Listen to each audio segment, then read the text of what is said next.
Welcome back to Tour Validated. My name is DJ Lance, and today we're taking a look at a product that's nearly a decade old. We're looking at the Odyssey Jailbird, the Versa Jailbird to be specific, and one that started with Rickie Fowler's caddy with this heavy resurgence we've seen over the last few months.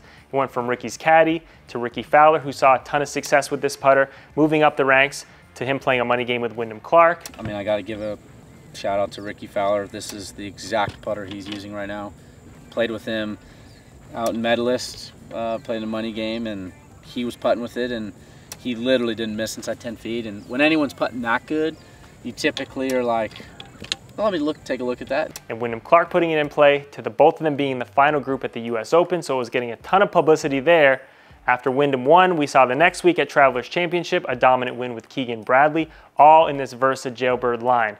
Now, if we dive into the archives a little bit, I had to go into the garage and find my own Versa that I bought over a decade ago.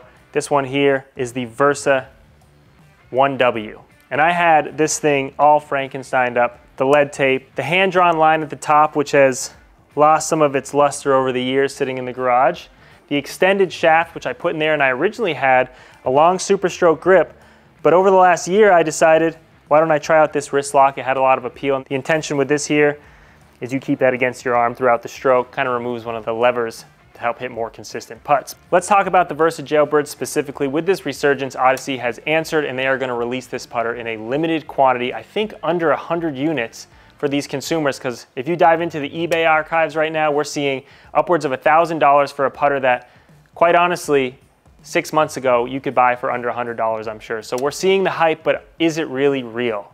We're gonna have to see. I know a lot of tour players are testing this thing out, and I don't blame them because we've seen so much success over the last few weeks. So we'll have to see if this stands the test of time, or is it something that's just a quick fad and on the way out. But there's no doubt that we're seeing statistics in putting improve with this thing. So shout out to Odyssey for bringing back a putter that's nearly a decade old. We'll see what happens. Thanks again for tuning in, and let me know what you think about this Versa Jailbird resurgence. Is it hype? Is it here to stay? Let me know what you think. As always, make sure to subscribe to the channel, like the video, and we'll see you again next time.